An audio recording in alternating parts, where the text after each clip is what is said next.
So I'm joined today by 3 of the Last Epoch developers, some of who I've met, some of who I haven't. There's Mike. You can just, say hi, Mike. Hi, Mike. There's Judd, the CEO Andy. He's like the big guy. How's it going, everyone? And Stan as well, who I have met. Hello there. Okay, so we're gonna do a hardcore Q&A of multiplayer. This will be my first time, obviously not theirs, but this will be my first time trying it out. I've been waiting for multiplayer for a while, as many of you have as well. What do you guys call this server? This is like a closed alpha. It's our community test. The multiplayer is still in kind of like an alpha state. It'll be open hopefully by the end of the year, if things go We want to well. try. Yeah, we want to try to have an open beta this year. Like always, have to make sure it's great. So what are we going to do here? Are we going to start new characters?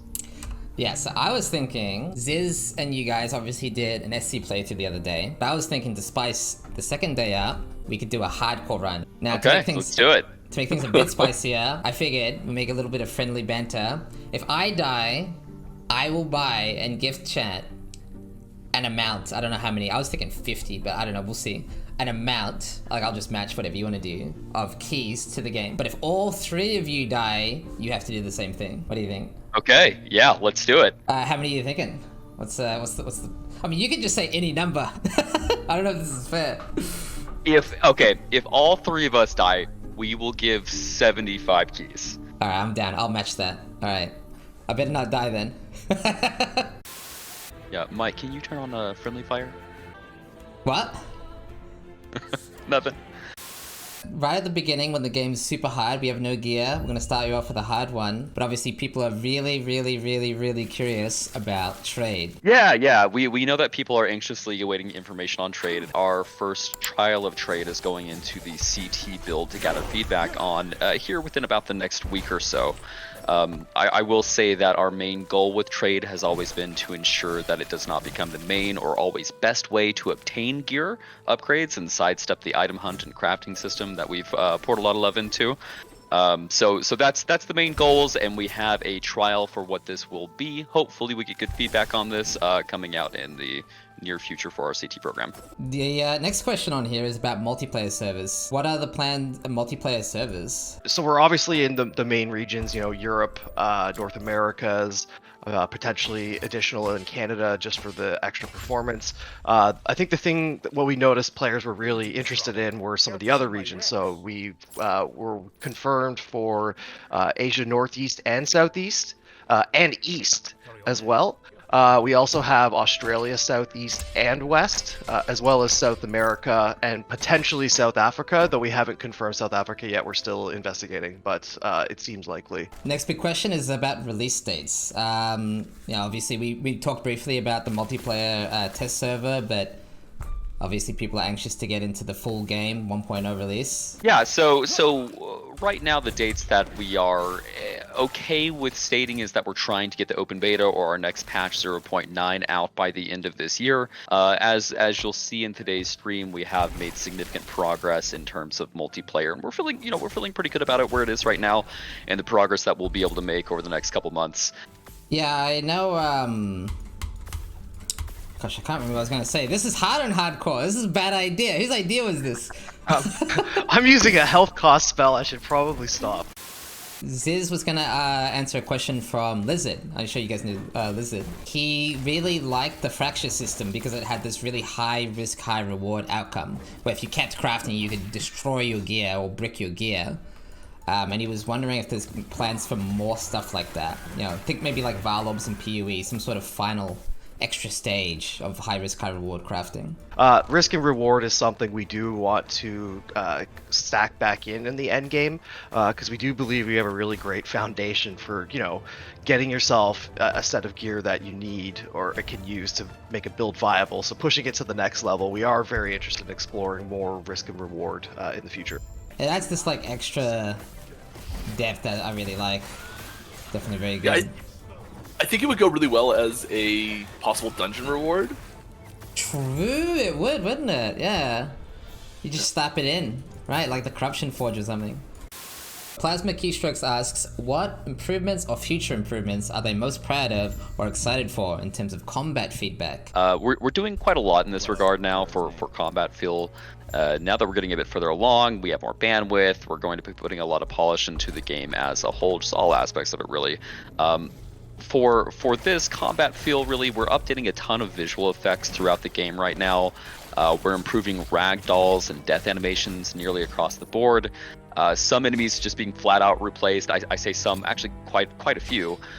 You guys have probably seen a number of those teased on some of the blog posts that we're putting out here. All around, a lot of effort being put into this, and for the enemies that we have made these adjustments for, they really are making a big difference in how moment-to-moment gameplay does feel.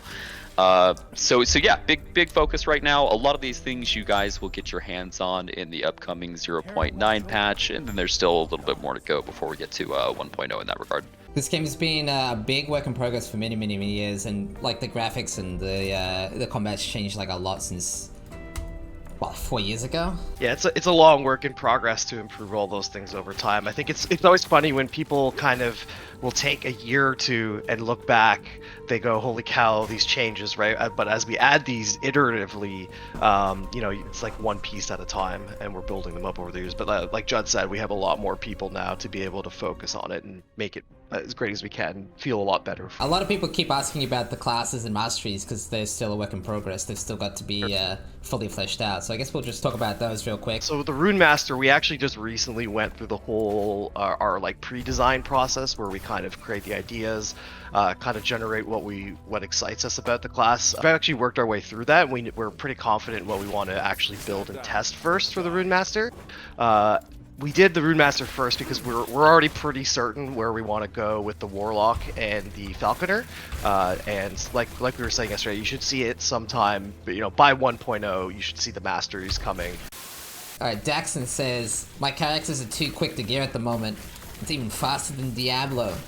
Obviously, you can still min-max, but are there plans to slow down gearing? It's something we talk about a lot. We made the game early, and we added a lot of stuff in between, and like the whole game loop changes a lot when you add a lot of design through the process of development, right? We're really proud of being a game you can kind of enjoy, experiment with a lot of builds, have a great time, and actually access a lot of the content.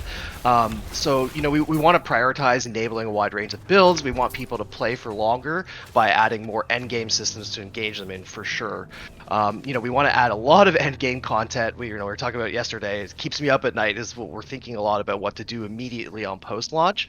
But in terms of the campaign, I think we really do enjoy where the experience is at and how it lets players kind of get into the endgame, at a reasonable pace. I get where they're coming from. Definitely a gamer.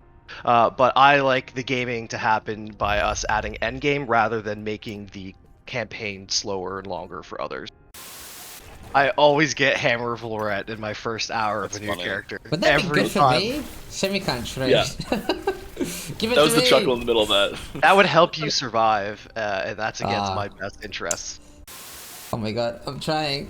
Oh, I guess I have to read it. How's the development process going? I'm an engineer, so he's also an engineer. From my experience, games which don't have fundamental abstraction in place for multiplayer... I'm going back to you guys. Oh my god. Yep. And add these in at a later stage tend to have issues in multiplayer, and they never seem to be able to get rid of all of them. From what I can observe, a lot of the features were implemented for single player. Do you think this is a mistake? I'm going to answer that question because the answer is also going to risk killing me. But yeah, it's an amazing question. It's a great call out for sure. It's not the ideal way to make an online video game. The best thing you should do is build everything from scratch at the beginning and have that all laid out.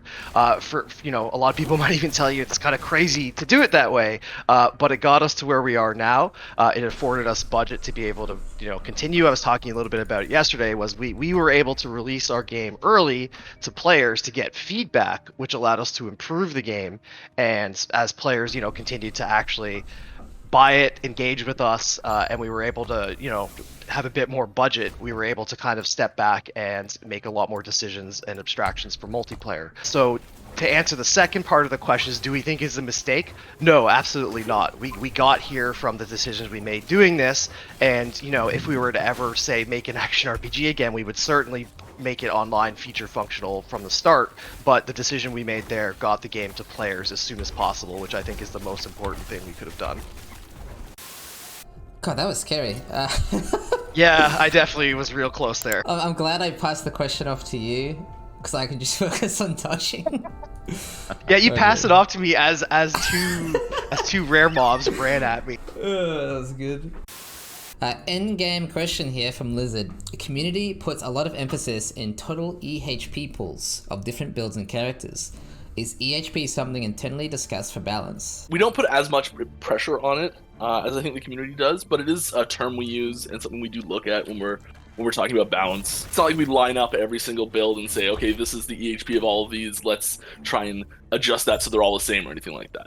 Yeah, that was actually a really good question that leads on to this. Do you think multiplayer, especially with release and as the game gets more eyes on it, do you think the balance will start to break more and more and more? Like as more people like min-max the builds? Because right now it feels like you can jump into the game with pretty much most builds. As people set the bar higher and higher, do you think you'll have a problem with like meta builds being the only viable, you know what I mean? Like, do you think you'll have that problem? We're not too worried about that. It's actually really exciting for us. I think having more people, more attention will bring out things like that. We'll be able to adapt and adjust. Dealing with meta builds, like we were saying, we like to take an iterative approach where possible, and make it clear that we're not going to keep one build as the de facto standard for a long time. That's really where we want to be post-launch, when we have that time to actually constantly focus on balance. With that said, if there's major outliers, if you want to make 100 builds more viable quickly, it's often better to deal with one really powerful build than to say make 100 buffs. Okay, ask us the softball while we're in the armor. Alright, softball. When do we get the in-game transmog system, and when do we get the first MTXs to buy so we can support them and look for it? This is a real question. Alright, from Ani. Real question. The cosmetic store will be coming in a beta state in the 09 release. I will plug right now that everything will be cosmetic only. There's no pay for power, there's no pay for convenience. All of that stuff is included with the base cost of the game. Garlyle Wilds asks, as the main campaign continues to extend, will monoliths change to be only accessible later, or do you like players being able to jump right into it like Zizarin, early if the character is ready and skipping the campaign? Our exact decisions there aren't fully finalized. The monolith is intended to be accessible at the end of the campaign, but we're kind of keeping a close eye on the amount of grind that's necessary for creating ults. So right now, plans aren't final. We're aware of how it works right now, and we kind of are trying to understand how that's been integrated into like overall like player behavior. Are there plans to have like an API like that for Last Epoch, so you can like see gear and all that kind of stuff in game, or on Twitch or whatever? We're definitely we're exploring to build an API. Anyone, our questions, if there's any engineers in chat, you're aware of the actual challenge behind building an API. It's something we want to do. We want to provide that kind of level of service to players. So yes, we are exploring it at the moment. There's no word on when we get it out. Apparently there's tons of engineers in chat. Easy. They all know, right, chat? Yeah. When do you guys want to toss that together for us? Yeah. Just make the API, please. Actually, this is another good point. Someone was asking about third-party tools. What's your take? In general, we try to provide everything that a player is going to need directly in game. We go really over and above here, or at least we try to, and we're going to continue to. There's things like the in-game guide that will give you a lot of information. We're trying to make it so that the trade system that we incorporate doesn't make you actually have to leave the game. We're trying to make that all inclusive in the game itself. Danny asks, will there be an option to switch the keybinds and mouse buttons to be more like PoE when managing the inventory? So I think this is like, so like control clicking, shift clicking, stuff like that. We don't have any direct plans to right now, but the way it's built, so I'm the one that did it, and should be changed such that this type of request is easier to fulfill. I think it's a reasonable request, but we don't have it in the pipeline or anything just yet. LA asks, what does the dev team, so you guys, think about the state of item filters? Do they think they are easy and intuitive enough for players to make their own? How necessary do you think they are in order to play the game? And how happy with how necessary or not necessary they are to play the game? Yeah, we're pretty happy with where the filter system is at the moment, knowing that we do want to continue to expand on it and bring quality of life improvements to it. But in general, we do get feedback that the filter system in game is generally intuitive and well received. That being said, we want to make it so that loot drops don't require that you have an item filter. Then, the item filter should be for players that are a little bit more advanced and know the exact route of the build that they're trying to go with. I think we're gonna I've been kill him without crafting seeing well. the flame. Oh, no, here we go. We might. No, he's doing. No, he's doing it. Oh, okay. Fine. Question. Console. Talk about console.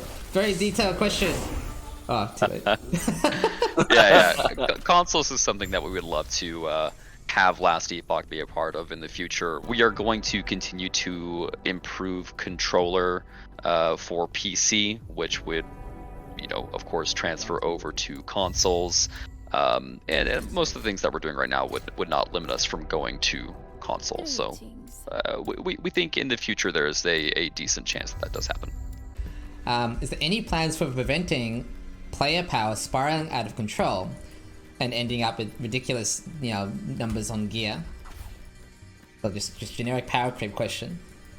Yeah, for sure. It's a great one. I've actually talked to Chris about it because, it's, when you look back on 10 years of something you've made, and, you try to make as many good decisions as you can, but 10 years of changes and additions can be really challenging to maintain. An advantage for us is we've had the learning lessons of watching other games, similar to us, in this new era where, it's almost a service-based game that goes on for a long time. We plan to kind of avoid all of it by having a big impact on the power of players relative to monsters by continuously and gradually increasing monster power. This is something we've already been doing the past few patches. It kind of avoids the need for a single patch that makes the game more difficult. We're definitely going to be taking a careful and iterative approach to it, and we've had the advantage of learning the lessons from other games like us. So the first one, I'm pretty sure you already have this, but do they intend at one point to renew the mapping experience with procedural map generation? So we don't have actual, the map itself is not procedurally generated, the actual content of it is procedurally generated. Right. There's a huge amount of work to actually set up your art pipeline from the first day to get the whole maps procedurally generated. We're trying to look at other solutions for the time being. There's a lot of other games that have done things around randomness, uncertainty, and unexpected experiences that are really inspiring, and we want to keep adding things like that for the time being that will, add a lot of variety. What's the plan with Endgame? It's completely opposite, going from Act 1 to Endgame. Will the monolith be the main Endgame content? Yes. Yeah, we're far from done with creating in-game. Remember that 1.0 is just kickoff, and in-game and late progression will continue to be the main target of our continued additions as we continue on. That being said, we are currently planning for the monolith to remain the core of the in-game experience, as we've built it to be the foundation for many additions into the future, including a lot more variety. So yes, monolith is planned to be the main in-game feature, but you will see the offerings of the monolith increase substantially as time goes on. I know you guys like events, which is really cool, like community events, and maybe you guys run your own sort of races and stuff like that. But outside of that, assuming you're continuing to support that, are there plans maybe to have campaign leaderboards or... Can I leak-ish, or what we've been thinking Thought? about? Yeah, what we've been thinking about. There's nothing set in stone Okay, yet, nothing but set in stone. definitely lots of conversations happening. But yeah, Dan, go ahead. Yeah, me myself personally, I've always loved non-traditional achievements. I love to do things that are, say, not standard or really bizarre. We'd love to add leaderboards for things that are non-traditional and don't pertain to simply just being the highest skill, fastest, longest playing player. So we are exploring it. Like Judd said, there's no plans yet, but there's a bunch of us who love those kind of leaderboards and achievements, and it's something we want to think a lot about. That's so cool. I was not expecting a yes or a maybe. That's cool. Any plans on adding autocast for spamming skills for all classes? The fundamental there is that if something is regularly being auto-cast in every situation, that there's no decision making being made into that, and that's an issue with the actual skills design itself rather than the act of automating. You know, if it's most effective to use it passively, why is it actually an active skill? You know, for most builds, we do want players to feel like they can put 5 active skills on their bar to have a variety of tools for killing enemies. We do like a certain level of automation for people, you know, the RSI, we want to reduce the amount of clicks, things we were talking about yesterday. Oh, this guy's asking about cutscenes. Yeah, we have a number of cutscenes being developed right now that you guys will experience throughout the campaign, oftentimes at the start or the end of chapters. But yeah, we have quite a few of them coming along. Really excited about getting those to everyone, and those won't be in 0.9, but we're hoping to have those in the game by 1.0. Could it be possible to get random damage type on uniques, like fire or cold, or just generic damage? I think you guys have talked about this. This is the adaptive damage system, right? Yeah, so our changes there to additive damage are going to significantly increase the viability of options. You know, we added, you know, in the past we added adaptive spell damage, which was really popular and we loved, and we realized that's something we wanted to do to enable empower melee builds without feeling limited. You know, we want to make things generally useful, is our goal.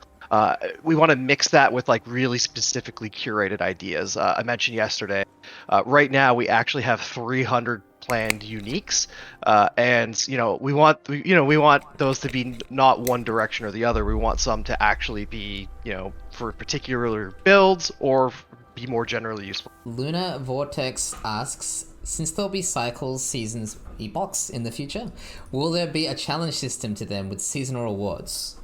We definitely think challenges are very cool. It's something we want to explore. We were talking a little bit about it earlier. You know, non-traditional challenges that aren't just, say, beat the boss at X duration. You know, we want to look at other stuff behind that.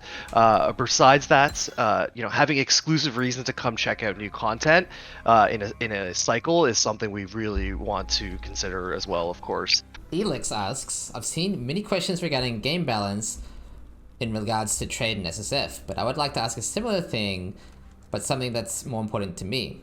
Is the game going to be balanced around hardcore? Many of those cases that ask about whether or not we make decisions based off a particular thing, the answer is almost always no. Will we be balancing around hardcore? No. Will we address hardcore game needs? Absolutely. You know, we've definitely been making a solo self-found experience for a number of years because we've had it offline. It's a great game that you can play yourself, and now as we go online and we're testing, you know, different formats for how trade will work, we need to see how that has an impact on the years of effort we've put in behind the rest of the game. This is more of a fun question. Oh, actually, you know what? Screw the fun question.